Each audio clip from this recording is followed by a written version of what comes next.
Hi అండి, welcome back to my channel. నేను నాగపద్మ. ఈరోజైతే పాత కన్నడ పప్పుచారు చూపిస్తానండి. అమ్మమ్మలు నాయనమ్మలు మనకి చిన్నప్పుడు చేసి పెట్టి ఇస్తారు కదండి. సో ఆ పప్పుచారులో ఆయేసుకుని మనం తినమని ఇస్తారు. మనం చాలా ఇష్టంగా తింటాం కదండి. ఆ పప్పుచారు అయితే వాళ్ళు చూపిస్తాను. నేను గ్లాసు కందిపప్పు అయితే తీసుకున్నాను.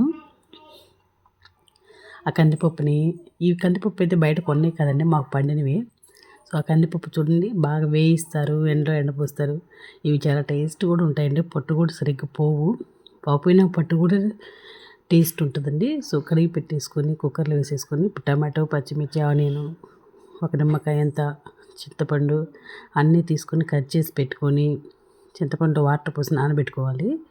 సో ఇప్పుడైతే ఇవన్నీ పప్పులో వేసి కందిపప్పులో వాటర్ పోసి ఏవైతే కట్ చేసుకున్నా అవి యాడ్ చేసేసి ఒక చిటికెడు పసుపు, ఒక స్పూన్ ఆయిల్ వేసుకొని కలుపుకొని కుక్కర్ మూత అయితే పెట్టేద్దాం. కరెక్ట్గా మనం బయట తీసుకున్న కందిపప్పు అయితే ఒక 5 విజిల్స్ సరిపోతాయండి. కానీ ఇంటి దగ్గర కందిపప్పు కదండి, మినిమం 10 విజిల్స్ అయినా కావాలి, మంచిగా ఉడుకుతాయి. అంటే ఆ కందిపప్పు ఈ కందిపప్పు తేడా ఏంటంటే, ఆ కందిపప్పు ఏమో ఎక్కువగా పాలిష్ పట్టేస్తారు. మన ఇంటి దగ్గర కందిపప్పు ఒకటి ఎక్కువ పాలిష్ కూడా అవసరం లేదు. సో మెత్తగా ఉడికిపోయింది. కొంచెం సాంబార్ పొడి, కారం, ఉప్పు, కల్లుప్పు వేసేసి మెదుపుకుందాం. ఇంకా పప్పు గుత్తితో మెదుపుకునే పని కూడా లేదండి. గింటతో తిప్పితే చూడండి మెత్తగా అయిపోయింది. దీంట్లో చింతపండు ఏదైతే నానబెట్టుకున్నామో దానినైతే గుజ్జు తీసి వాటర్ కలిపేసి మొత్తం కలుపుకుందాం. ఇప్పుడైతే ఒక గిన్నె పెట్టేసుకొని ఆయిల్ వేసుకొని, ఆయిల్ వేడెక్కాక తాలింపు గింజలు, ఎండుమిర్చి, వెల్లుల్లి రెప్పలు కట్ చేసి పెట్టుకుందాం, ఆనియన్ అన్నీ వేసేసి కలిపేసుకుందాం. వంట రాని వాళ్ళు కూడా ఈజీగా ఈ వీడియో చూసి చేసుకోవచ్చు అండి. అందరిలా గంటల నుంచొని స్టవ్ కాడ నుంచొని అయితే నేను చేసేంత ఓపిక లేదు, చేయనండి అట్లాగా. ఎప్పుడైనా సింపుల్గా ట్రై చేస్తాను.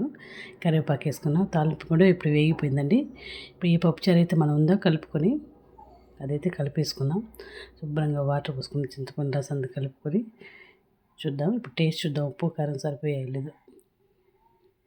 పర్ఫెక్ట్గా సరిపోయాయండి. నాకైతే టేస్ట్ కూడా బాగుంది. కొంచెం కొత్తిమీర ముక్కలుగా కట్ చేసుకొని కాడలతో సహా వేసుకుందాం. కాడలతో వేస్తేనే టేస్ట్ బాగుంటుంది. బాగా ఉడుకులు పొంగేలాగా ఉంచాలండి. బాగా చూపిస్తున్నాను కదా ఎలా పొంగుతుందో, బాగా పొంగాలి పప్పుచారు అనేది. ఎంత బాగా కాగితే అంత బాగుంటుంది. ఈవినింగ్ వరకు ఉన్న నైట్కి అయినా అలాగా తినొచ్చు మనం. మరుసటి రోజుకున్నా పాడవదండి. చాలా టేస్టీగా యమ్మీగా స్పైసీగా బాగుంటుంది. నేను పచ్చిమిర్చి ఎక్కువ వేసాను కదా, కొంచెం కారంగా బాగుంటుంది పప్పుచారు. థ్యాంక్ యూ అండి. Thank you for watching.